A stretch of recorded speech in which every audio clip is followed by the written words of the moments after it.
Welcome, welcome, welcome, everybody. This is the CyphaDen chat. I'm your host, Tayamu Danku, and tonight, special guest, the Polo Rican, Skillionaire, Big Vic Low, motherfucking Thirstin Howl III in the house. Yeah, what's good, people? What's good? Low life. What's going on, man? Just Yeah, working, man. all I do is work, man.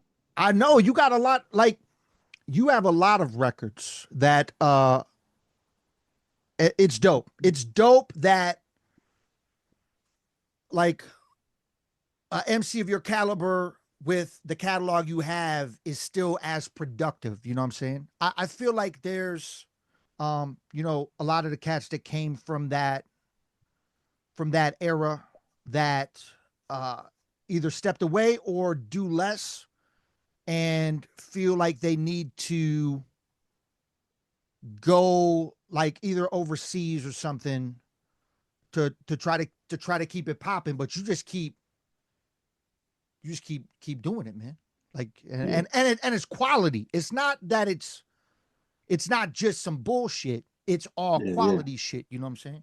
So I think that's super dope, man. The newest record, The Last Shall Be Thirst.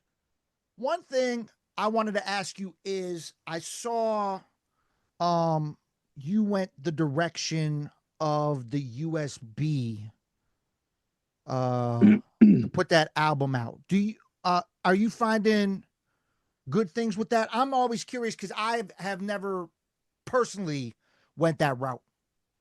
I mean, I've been doing the USB for years. It includes my whole catalog. So, when I released this album, the first 2 months you can only purchase it on the USB with the entire catalog. So you had to, spend those extra bucks to get it in advance before it hit, the streamlines and all that. But for 2 months it was only available through the USB, but it forced you to buy the entire catalog at the same time. It was just a marketing strategy.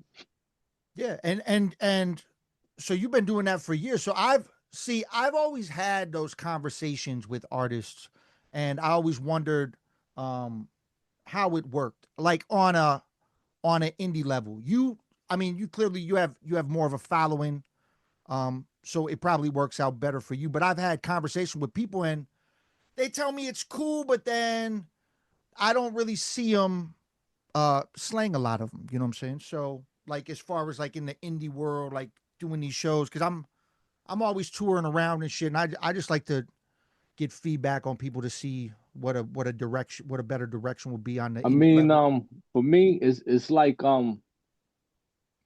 they say with everything you do, as far as income, you're supposed to have multiple streams, right? So I look at merch as the same thing. So if you have multiple items of merch, some sell periodically, some don't, some pick up. It's always a up and down thing. But as long as you have 10 items and better, you never have a downtime. Something is always moving. So, just like if you have a warehouse full of stock, you don't expect it all to go in the same day or the same month or week. It's there for a purpose. It's there to sell throughout time. And I look at all my products like that, because there's so many different options for my fans to choose from. So as long as they're choosing something, and the catalog just makes it that much exciting, man, especially to have the new album attached to it. So it did well, you know what I mean? I feel that, man. Super dope. This is actually my co-host, my homie Pestilence right here. Pestilence, Yo, you got yo. something for the homie Thurston? Yeah, as somebody that's like super productive and stuff and always working, um, how much time would you say like a week you're spending in the studio or writing or creating something new? Um, um, I'm multimedia, so I'm not only working on music and things like that. I mean, this is my job. So when I wake up in the morning, this is what I'm attacking. Before I go to bed, this is what I'm doing. Whatever I'm involved in at that point within my multimedia of things, from video production, music production, screenwriting. There's so many different things, even set designing, man. I'm one of them dudes. I love to build, man. I love to create any form of art way beyond the music and way beyond the film stuff. So I always just keep myself engaged, man. It's a passion. Painting is another one of my passions, but not portraits, but literally painting houses, man. I love to just create, period, man. I've always been that way. So I dedicate almost all my time to it. It's more than a focus to me. It's an obsession because I love hip hop probably more than anything in this world. I got a chance to live through every era of hip hop, living it, being participating in it, absorbing it, all of that. So it's something that's just basically took over my mind, body, and soul, man, for the past 50 something years, man. It's not a game. Dope, That's man. dope. That's dope. Speaking of that, because you mentioned that, you do all these other forms of art. One of the things that I did see, because Danku did forward me the bio, was that when you got started, it was, in graffiti and b-boy. And do you still break it down at all? You still out there getting dancing? I mean, I don't take them type of risks, man. I'm in I my feel mid 50s at this point, so I don't do anything that could probably jeopardize, my health or Sure. fracture or something. But it's a natural fucking thing. As many times, a lot of motherfuckers bet me some money that I can't do a windmill or something, and I just got to show them just to oh, shut them up. It's I still in the mean, tank. All right. yeah, it's still in there. It's just like riding a bike, man. I always felt like when I started rapping, it was a resurrection of my breakdancing because I was obsessed with breakdancing and mastering every move, practicing 6, 7 hours a day and things like that. So it's just the whole hip hop life, man. I'm engulfed in it, man. And with the graffiti, I really haven't touched anything for a long time with graffiti. I used to do a lot of pieces and burners and black books and things like that. But it's been a real long time since I touched anything. But I still got a bunch of my old pieces laying around there somewhere. mm, I'm actually even in Miami has a graffiti museum now in Miami mm. in the Wynwood Art District. And they have the timeline on display in the museum of how graffiti came to the Wynwood area in Miami and all that, and I begin the timeline as Oh, far as Oh, that's awesome. bringing graffiti to that area in the early 80s. that's super dope, bro. Yeah, I still have to. I honestly, I've done a lot of touring. I still have never played Miami, man. I still want to get down there for maybe one of your birthday shows or something at some point in time. At some point in time, but All right, all that's right. that's one of the spots I still have not gotten to play. But speaking of graffiti and b-boying, I just have a random question about it because I it just made me think. So you you were you're from Brownsville, right? New York. Did you ever have did you ever randomly have a break battle with any of the Rocksteady crew? No, but I was in the Roxy's every week when Mm. Beat Street was in theaters and things like that. So I was familiar with everybody. I was familiar with Crazy Legs. Even the star of the movie Beat Street, uh, Lee Robert Taylor, I believe is his real name. He was in there every week, and I basically battled everywhere I went, man. I was all for the battle, and even in Brownsville, man, I ran around every project battling everybody. I battled everybody in my own project, to know to go to elsewhere and look for battles. I went to all the clubs that breakdancing was popular in back in them days, like the Fun House, the Roxy's, of course, and just anywhere in New York City, man. New York City culture is like that. You could run into a breakdance battle, a rap battle at any time of the day on any type of corner, man. And that's how I grew up all my life. Even when it came to the rumbling and all those activities, I was very heavily involved in, man. That's what's up, man. And then speaking on graffiti, I used to go to Scribble Jam all the time. Did you ever drop any pieces at Scribble by chance? Did you ever do that? Nah, I never been to Scribble Jam, man. I've always only heard amazing things about it. Of course, the Eminem Juice battle was historical, and I actually got with Juice and Eminem right after that Scribble Jam battle that they had when we became a team for the Rap Olympics. So I always heard great things about it. Yeah, we actually had a conversation with Juice about the Rap Olympics, um, and about that battle because I'm actually pretty cool with Juice. Juice, a little cool thing about me and Juice is we've been cool for a minute, and he tells me I'm his favorite freestyle MC. I tell him he's my favorite freestyle MC. Hmm. So that's to me that's to have And to Juice is have the truth. Juice is the truth. to have one of the legends in off the top tell me that I'm one of his favorites is very humbling. It's super dope to me. You know what's crazy about, like, I would go to Chicago and sleep at Juice's house and shit like that, Word. and rap all motherfucking night till I fall asleep. Um, and it's wild because my relationship with Juice, Eminem, and Supernatural is wild because we all freestyle masters.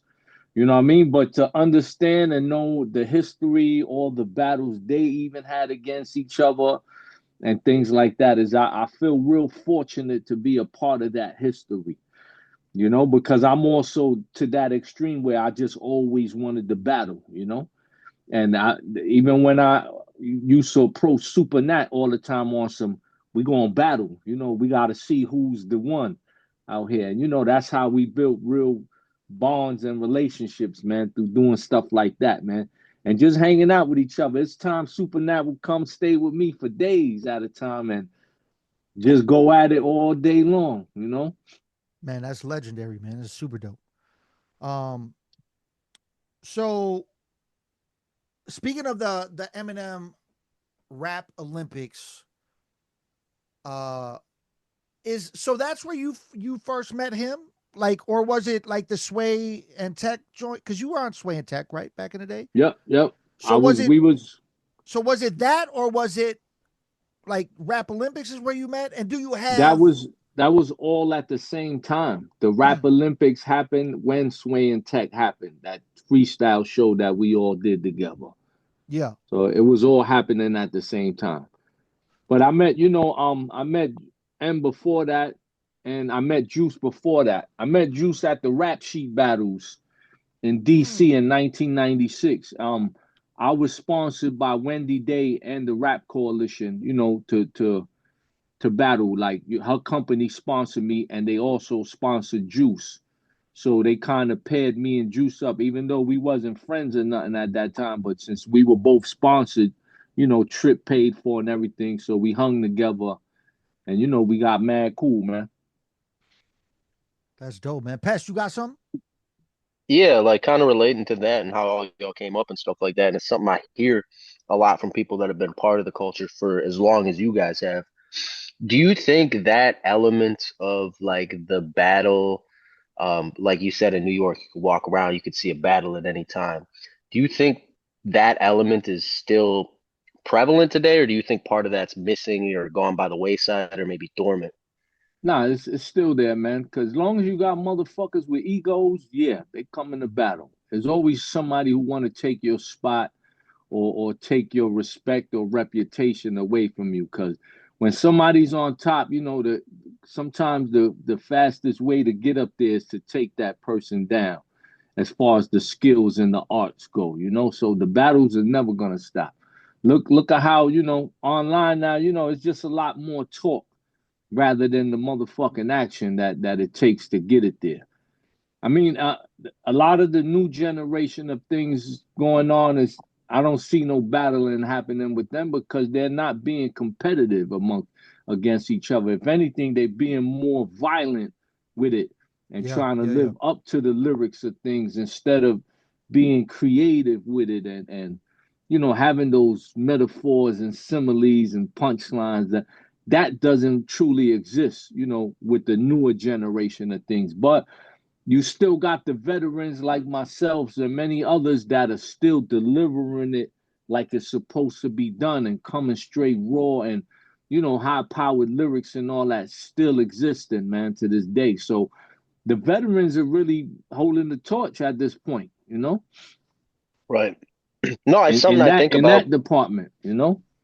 I think about it a lot, especially what you mentioned with there's not, they'd rather take it to a violent place instead of having that competitive, creative nature. And it kind of reminds me, like before I even discovered hip hop, I grew up, I had uncles that were always very sharp-witted, very quick, and they always liked to roast you. And Hmm. anytime, anywhere, in public, they don't give a shit. You get your feelings hurt, too bad. You Yeah. roast me better next time, buddy. And Hmm. nothing made me better or quicker at my feet or more creative than that experience, like that And being no, humble. I would have to credit my rhymes for the same thing. I'm a Puerto Rican growing up in Brownsville. I heard every Puerto Rican joke in the world. I've been attacked by 10, 15 dudes at a time trying to roast me, and I always had to defend myself. And that's why my punchlines are so extreme throughout my career, because the wittiness and the training I went through to be that way. And it's a natural instinct at this point. Like anything you say to me, I could flip it around and throw it back at you and really shit on you. It's just a natural instinct, man. I feel that, That's man. dope. Um, touching real quick on your multimedia, you got this new video out called "Feet on the Gas," right? Feet on the gas, yes, "Feet on the Yeah, yeah. Gas" with Rampage, Last Boy Scout, Flip Mode, all that goodness. Ramp Um, low. and I saw the behind the scenes, and that shit looked like straight movie shit. I don't think I've ever been in a professional setting like that shooting a video. Usually, I mean, I've had some video dudes shoot some cool shit, and now I kind of got to shoot my own videos and editing my own shit. But that shit looked like a straight movie. And reading the bio, I didn't realize that you were in so many TV movie shit. I didn't even know that. I mean, my career pretty much started in film before even me becoming a rapper. As you know, I got a job at MTV on work release from prison, and I remained there for a very long time, and I learned everything from behind the scenes production management. So that's where all my skills come in. That's why I can pull off so many productions because of my knowledge of it. And shout out my brother Low Box Low who directed the video with me and he also edited it. You know, but I learned from the professional standpoint first. So that's why my productions be what they be because my knowledge of actually organizing and orchestrating a production and a schedule and the proper equipment, hiring the right people and all that. I actually shot that video in California at Kevin Garnett's Content King studio. Kevin Garnett, he gave me the keys, man, to the studio for a week and told me do whatever you want, man. And I shot 6 videos that week, including the MC Ultra with Young Hump. That was another one that we Yeah, shot. yeah, And yeah. there's a bunch more coming. Like there's many more coming. You know what I mean? But me and my brother Low Box Low, we got busy. We had a crazy, incredible crew that came with us from Miami, far as Low Life's Miami and Orlando. Big Earl Lugo. We had my boy Drew.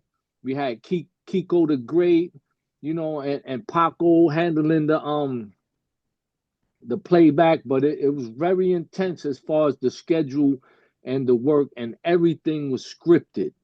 You know what I mean? Like you see, we didn't just pick up a camera and shot whatever, man. Yeah. Everything was written out to concepts and a lot of synopsis happening and we banged it out, man. And I'm very proud of that video. Shout out Ramp Low, Rampage, the last Boy Scout. He delivered on that song, on that hook.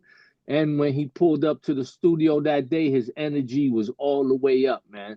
Dope, And man. as well as all the cameos that pulled up, man. Dwight Howard pulled up, Kevin Garnett, Paul Pierce, Afion Crockett, King T, Mellow Man A, Smooth B, it's a long list. Caviar, Dana Dane, Young Hum. I mean, it was a lot of fun. DJ Muggs. I mean, it's a lot of work, but we have so much fun doing this work, man. I love doing film production, especially when it's my own productions, because we also do productions for other people. We just did a karate school commercial. We do evangelist telethons. A lot of stuff that people don't know I do with my brother Low Box. But I love it. I enjoy doing my stuff the most, man, because it's what I want to pull off. It's what gets me hyped. Of course, man. Of course. Where does that does the NBA connects come just from being in Miami, or is that like being in fashion? Like where does the NBA connects come from? Oh, I would say Kevin Garnett, man, has a lot to do with the whole low life thing.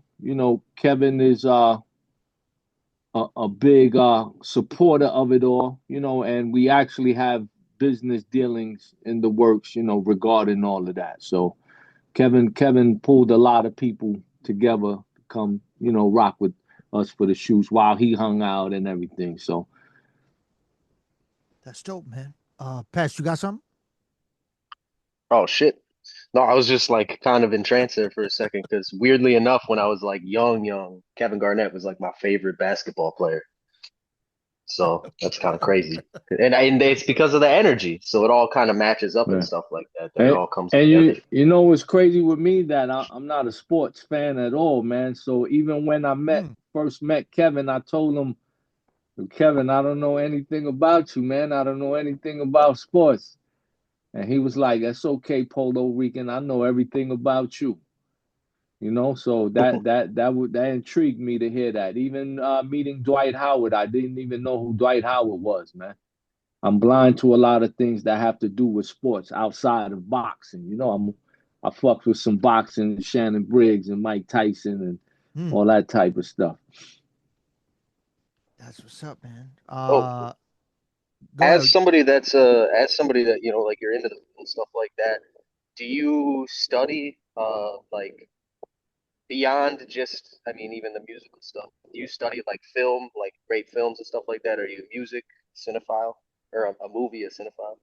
Yeah, I study many things, man. I think just doing the music alone has broadened my mentality, man, to be interested in almost anything out there. So I study when I study films, I study the scripts on how they were written and how you can't predict anything. I love films that I can't predict what's gonna happen because I could watch everything and tell you what's gonna happen just by the things they show you. When you understand script writing, you know what comes next after they show a little brief, sighting of something. But I Right. mean, I enjoy studying many things, man. I love studying history. I love studying, other artists. I love being a historian for hip hop, period.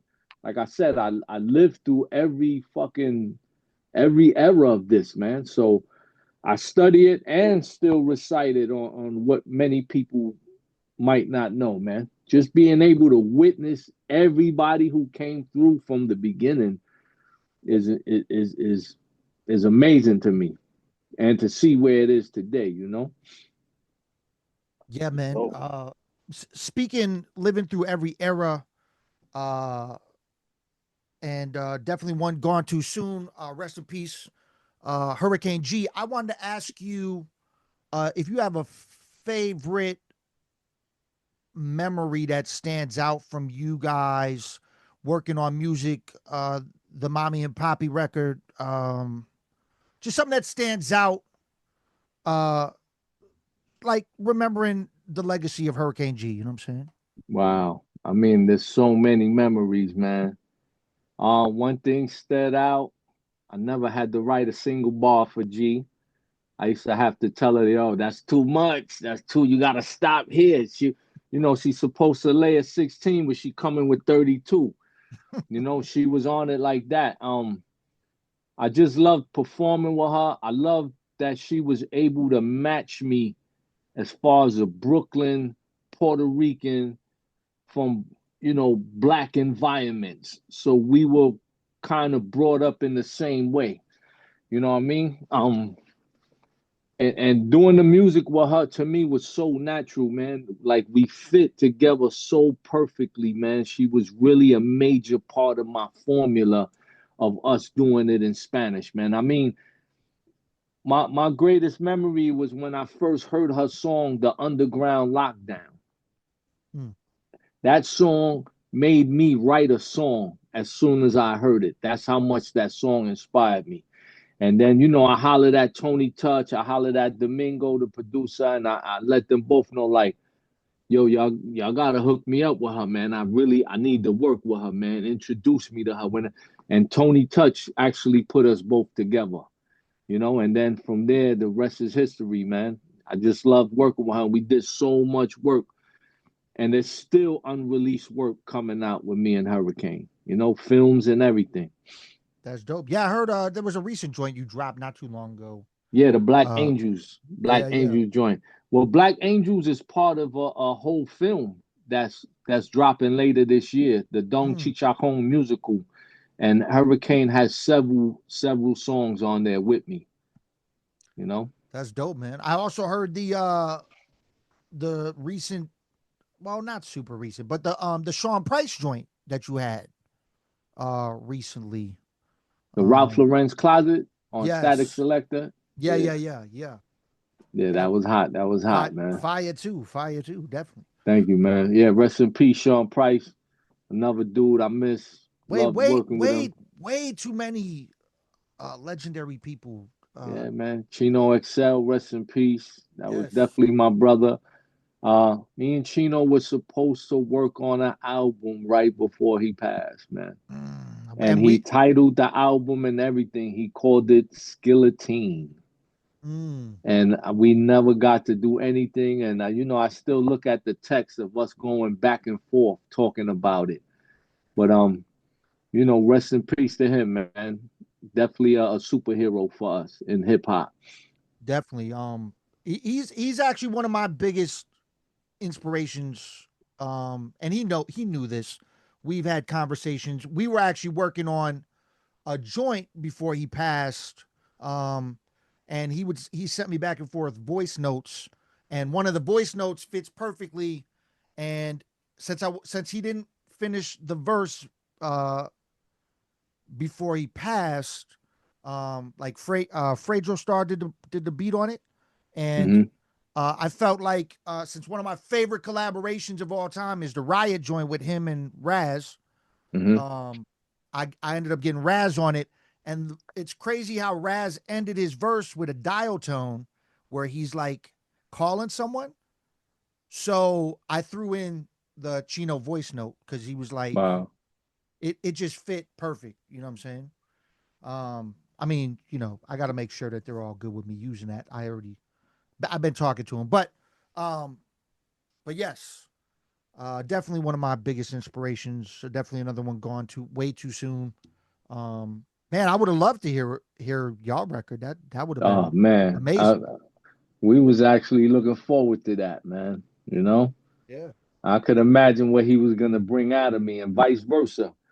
Because he told me he wanted to make sure he sit with me to go into my world as well. Because Mm, Chino's music was very dark, and yeah. my music is very versatile. I got a lot of comedy, street shit, sentimental shit. There's such a variety, and that's what I wanted to make sure we did on the project, where I could take him into other zones, the same way I know he was gonna take me into the serious punchline zone. You know?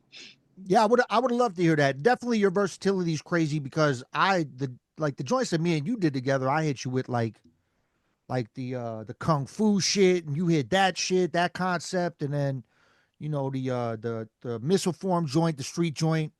Hmm. Yeah, I mean, yeah, you could definitely hit any concept, any topic, which is super dope, man. Pest, what's up, man? You got something?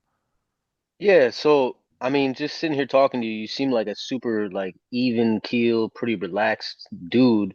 Has there ever been like a person, a moment, or a time on your journey that you were like, holy shit, like kind of nervous, I guess, or like you met somebody that it felt like, damn, I never thought I'd be interacting with people like this. Did you ever have a moment like that? Or have you always just been, Um, I mean, I've been amazed at certain things that happen in my life, because of what I come from.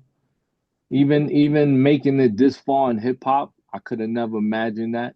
This was always my first love, but to actually be acknowledged for it this far in the game, and even at this age, I'm pushing 60 years old, and to still have the fire and the flame and the consistency, but I would have to say there were many, man. I think the whole Ralph meeting Ralph Lauren and going to, being a part of his life story and his biopic, and going to the premiere with him, his family, and people like Michael J. Fox and Bruce Springsteen. And, I think even at that premiere, I was probably the only hip hop person or hip hop artist that was there that night, besides myself, Tyson Beckford, and my brother Bones Malone, who came along with me, So moments like that, man, because I remember a lot of people always telling me, "Oh, Ralph Lauren don't care about you. He don't know who you are. You'll never be this, never be that." But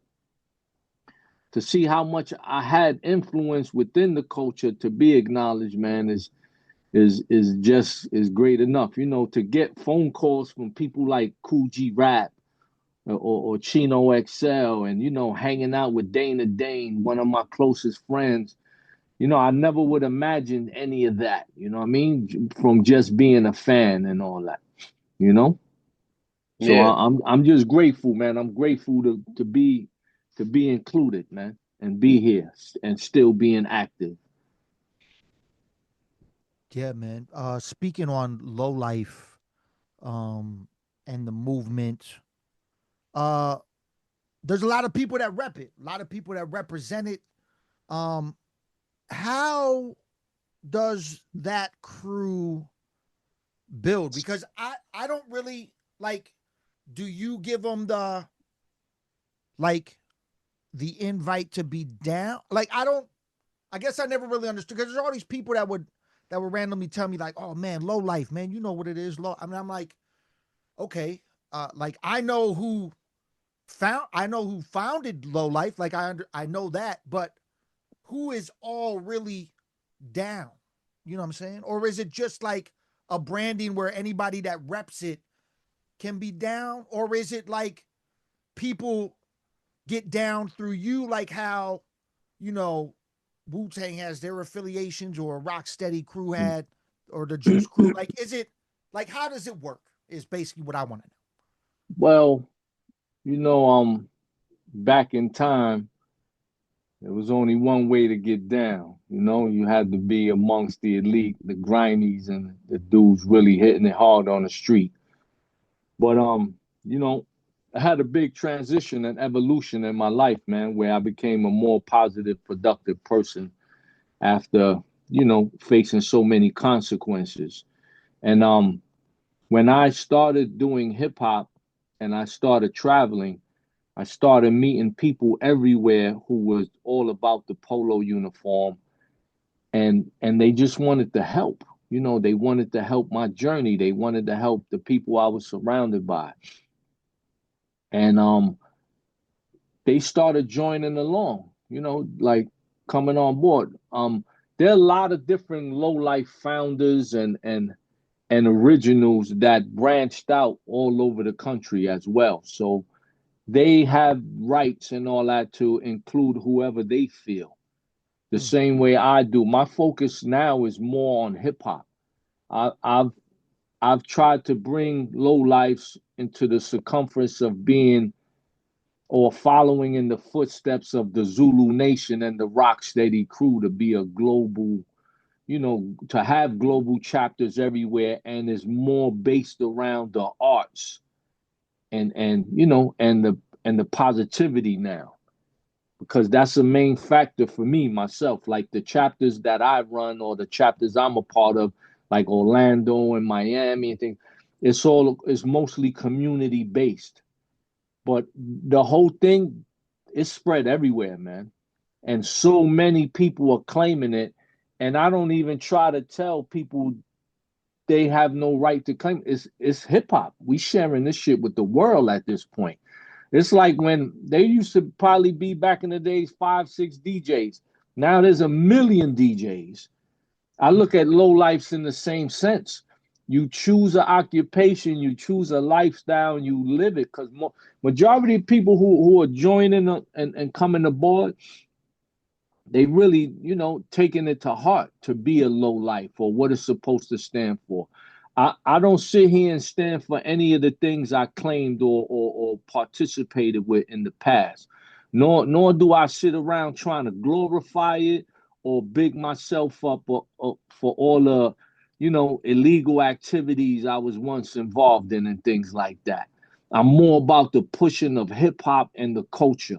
So most of the people I'm intertwining with or that's coming aboard, that I'm solidifying with the L's, you know, are the people who are pushing the culture forward now. We got the CeeLo Greens. We got the Rampage, the Last Boy Scouts. There's so many I could mention, the Smoke Dizzers, the Nim Lows, the list is endless. We got Juju from the Beat Nuts, that Yeah. it's a very long list of how many people are part of the family and they really embrace it to their heart. My brother Lo Sadat X, when Sadat picked up those L's, I seen him throw the L's up maybe more than he threw up the brand Nubian peace sign.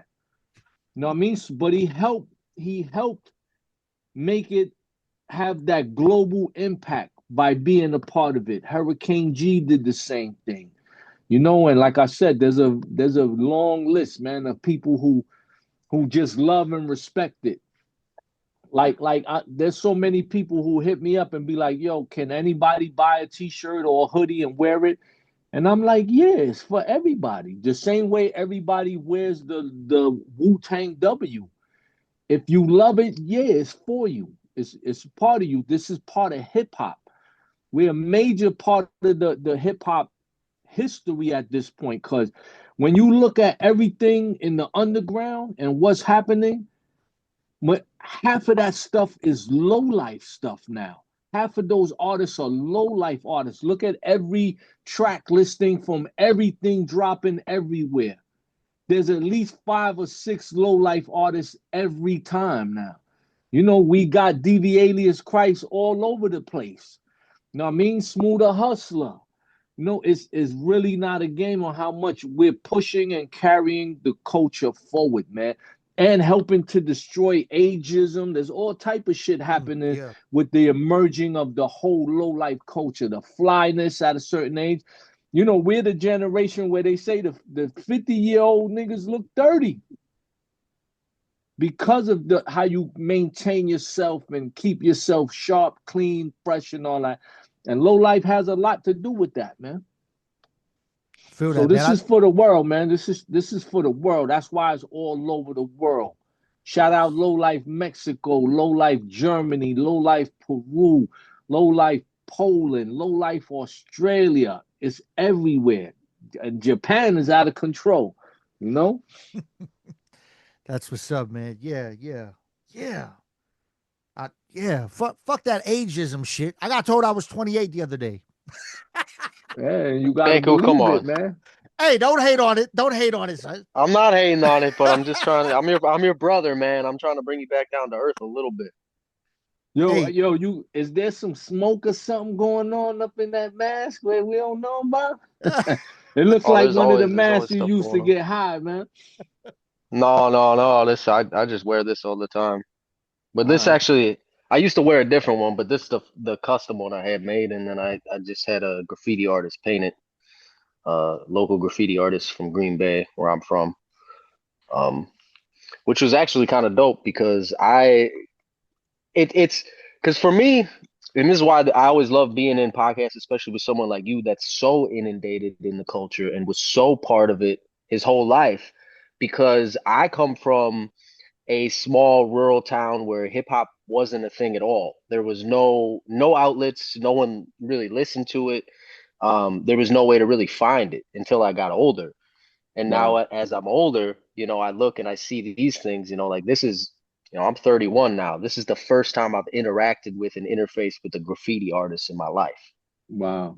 and just all that kind of stuff. So it's kind of, it's mind shattering to hear all the different, where all these people come from and how different it could be or could have been, to be surrounded by that. Because it's something that I feel like I long for. And we're trying to build it here, as much as we can for the people that are in the area. Because there are artists around here. There's people that are passionate about it. I mean, there's people like Denku in the state. There's people that are going around doing lots of shows and being very active. But bringing them all together has been a struggle because there isn't a Mecca here. There isn't a New York City here. There isn't a and Milwaukee doesn't have that same kind of attitude. It feels like Milwaukee has kind of more what you were saying with the not taking it as a competition, but taking it more as a personal offense with everything. And Wow. I think it's held back the region, but I mean, still hopeful, man, because I've gotten to see, thankfully, thanks to him, I've gotten to see some of these other places when we went on tour and see some of these other scenes and some of these other areas of the country, and it really inspired me a lot because it's like, man, I want that in my backyard, man. I think this is the most dominant culture that ever existed in humanity. Mm. I never seen or really heard of anything that bridged the gaps of the world as much as hip hop. Language, religion, music, sound, everything has been accepted by hip hop. Every Yeah. race, every creed. So, I mean, I always felt blessed to be born in New York City and grow up the way I did because, especially once I seen how hip hop became the dominant force of the world, it was just a big pride thing for me to be from New York City. Growing up, like you said, when I walked outside my house, you could smell hip hop. You hear it everywhere. You see it. You hear the attitude. You see the walk, the stance, the everything. So to be able to absorb all that and carry it with me throughout my life has been a blessing in my eyes. It definitely is, man. Yeah, man. It it's interesting to hear somebody talk about it like that too, because I think a lot of times, especially people that are part of the culture, get discouraged and feel like it's slighted, or like with everything, people, it's dying, it's this, it's that, and to hear somebody that's been a part of it forever say it's the most dominant thing of all time, Yeah, of is all time. I mean, it when it's is. I dying, mean, for a lot of people, it's dying inside of them. Because right, to say that hip hop is dying with the amount of variety that's out there, you have to seek it out. If you're going by what the radio is playing for you, then yeah, it's dead if that's the case. But that's not the case in the world and with the internet at this point. It's right, everywhere in every form, and you see how it's evolving. Look how much breakdancing has evolved. Look at what Japan is doing with breakdancing and China and things like that. They're doing things I would have never imagined would have been possible. So it just shows it's only going to continuously grow. And it's about where you're looking or what you're considering hip hop as you're, in your search for it. right. But there's many times I've tried to predict the direction hip hop would go, and I was always wrong.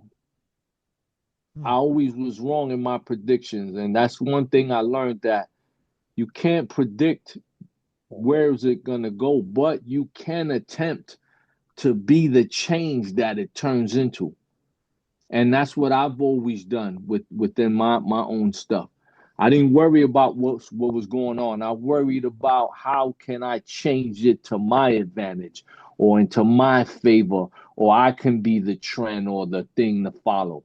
I mean, I think we did that more from a fashion standpoint because we got the whole game to wear polo.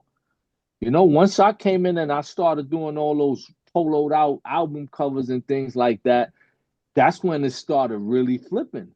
And if you look at hip hop now, polo is like the official uniform for hip hop. You know, like look how many hip hop artists make polo songs and videos are made with everybody wearing polo. You can't even count the amount of artists doing that now, you know? Yeah, man. It is true. Speaking of moving around real quick, you mentioned different areas of the world. Have you been to Wisconsin or Milwaukee, and do you have a memory from being here? I don't really remember going through there. I know you're not far from Detroit, right? Yeah, so Detroit's right across the A Lake bridge Lake Michigan. or Michigan. something, right? Like, All Little right. bridge. you got to go across the lake. Like, there's like a ferry situation. You got to go there, and then that gets you to Grand Rapids, where like what Michigan State is, and then you got to go like a little bit further. But we're like an hour 25, hour 20 minutes north of Chicago. All right. I don't have I can't recall any memories, but I probably passed through there and forgot, Well, the you well know? the crazy thing that happens, and we've had conversations about this multiple times with multiple people. The thing that I always see happen is Milwaukee gets skipped a lot. It's it's a decent sized city. It's like a 1.5 metro pop, right? It's like the biggest city in Wisconsin. Um, but it gets skipped a lot because there's Chicago, and then they just wrap around Wisconsin and go straight to Minneapolis. Like, as far as tour routes go, a lot of people don't really stop through Wisconsin. And I'm not hating on it because I don't even like playing shows in Milwaukee. Mhm. Because Isn't that where Laverne and Shirley show was based out of, right? yeah, And and and the Anheuser Busch, the And that Budweiser. 70s show. Yeah. that There's a 70s lot of Yeah. show. media. What's Happy Days, right? The Fonz, Yeah. Yeah. He's from, Punky Brewster, right? All that shit. Wow. yeah. Yeah, there's a lot of things based out of here. I don't think any of those shows were even shot here, were they? I don't know, Pest. You know that history? I don't think so. I don't think Nah, any of them were they actually was shot all here. shot on sets. Yeah, Yeah. yeah, yeah. Um, but yes, man, yes. Well, I don't, I don't, I don't want to keep you super long, but let's talk about real quick. What's next? You said there's more videos coming. Let's talk about what's next for you. Let's talk about the album, man. Let's talk about the album. Let's talk The about the last album. shout, Yes. the last shall be thirst, man. Uh, a lot of production from my nephew Zay Skills. You know, my sister's son. My nephew is a beast right now. He's producing massively for me, and you Mm, know a lot of other. He mostly produces for trap artists out there. mm, You know what I mean? But he's really for his age. He's really dominating the boom bap, and that's not his preference in production. You know, I got Muggs, of course, on the album production. I got Psycho Les. I got Stu Bangers. I got Static Selector. You know, just a bunch of crazy joints. And some ill ass features. I got a joint on there called Character, which features Supernatural, Dana Dane, Young Hump, and Snagglepuss. That's one of the next videos coming. So I don't want to say too much about it, but the joint is crazy, crazy. I got a song on there with Rebecca Billups. She was one of my neighbors in my projects where I lived in Marcus Garvey. She's a beautiful lady who sung at my mother's funeral and everything. mm. So I did a song for her, and I went to the projects and filmed it with her and everything. That's another video that's coming. There's a bunch more, man. I don't want to let everything out the bag, but the last shall be thirst. The title came from I was having a conversation in LA with my boy Abnormal, who was on the Lyricist Lounge show with me. Hmm. He's also the voice of Hip Hop Harry. The Hip Hop Harry, the big dinosaur like mascot kids show thing. Well, my dude Abnormal, he was having a conversation with me, and he said, "Cause you know the last shall be thirst," and I was like, "Oh, I don't know how I never thought about that." And then the title just hit me, and I even eliminated my skill title for the album on this one because that title, "The Last Shall Be Thirst," was so powerful, man. I just had to run with that and take it there all the way. And I want to shout out my dude E Diggs who designed the cover for me. Check him out, E Diggs online. I want to shout out my dude Jeremy Page who mixed down the album with me. Um, my dude Jermaine in Orlando, he mixed down the character song. And my dude Young Hump, he's on 3 songs on the album. That's how much chemistry we've been having with creating music. I always wanted to work with Humpty Hump from Digital Underground, and rest in peace, Shock G. I never got a chance to work with him, but thank God he passed the torch to Young Hump, because now me and Young Hump, we really killing it right now. We got a lot of music together, so Dope. and a lot of visuals, so shout out Young Hump. And just going hard, man. There's a lot more stuff coming. I got the next album already in my pocket. Oh, I don't even want to speak on it. Yeah. But I work, man. That's all I do is work, man. This is my job. This is what I love, man. This is my passion. And this is what keeps me sane, man. The fact that I could let everything out through that pen. So I just love what I do, man. I feel that, man. Well, we're gonna have to get down on another joint at some point in time. Since you still definitely hungry, we gonna have to do another joint at some point. But yes, man. This is dope. This is beautiful. I look forward to the new visuals. I look forward to the next record already that you not really, you're not going. Yeah. You don't know how bad I want to speak on it. I already got crazy features, all that on it. But I'm going to just, leave the attention on The Last Shall Be Thirst, man, because we're going to be riding out all year, dropping videos off of that project for the rest of the year. That's dope, man. Super dope. Pest, you got a last question for Thirstin before we let him get out of here? Yeah, if you had any advice to somebody that was, passionate about this and getting started, wanted to be where you are, what would the one piece of advice you'd give them be? Don't let nobody tell you if you're good or not. It's up to you. I've always noticed, I've known very talented people who could have been the best, but refused to do the work, right? Then I've known people who weren't so great, but they were willing to work all the time. And those people eventually became the best. So even if you feel your skill, your talent isn't all the way there yet, as long as you believe in yourself and you continue to master your craft, you will be a master of it, regardless of what level you on right now. So believe in yourself and don't allow nobody to shut you down, man, whatever you feeling. And I probably felt that way when I started, where some people didn't get it at first, but I ain't give a fuck, man. I just kept pushing until I mastered my shit exactly the way I wanted it to be. Dope, man. Oh yeah. Yeah, man. Before I let you get out of here, is it possible? Is it possible? We asked Juice if he could do it. We talked about Juice on the podcast. You think you could drop a couple bars, bro? Man, to end the joint.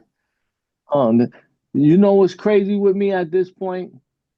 I got so many songs and rhymes that I don't be memorizing shit no more, right? But play the album, man. That's all I could say, man. Play the album, man. Go play out the there, album, play. You know why? Play that record, man. It's past my bedtime, man. I'm a 5 a.m. dude, so I'm already up past my bedtime. I got to get up at 5 in the morning tomorrow to train and all that. So appreciate you, man. Once again, this has been the CyphaDen Chat Podcast, presented by CyphaDen Music, where we inspire even those higher. And remember to never stop chasing your dreams because you will never know what you are fully capable of. I'm your host, Tayamu Denko. That's my homie Pestilence. Tonight we had the very special, the one and only, the Polo Rican, Thirstin Howl III. Yeah. We Thanks for appreciate having you, me, man. Of course, bro. Appreciate you to the fullest, man. We'll be in touch. Right. Thank you again, man. All right, and let me know when you're ready for that joint. Definitely, bro. Of course. That's when I'm gonna spit the bars on there. All right. All right, man. Peace, bro. All right, man. Y'all be safe, man. Thank you. You too, man. Peace.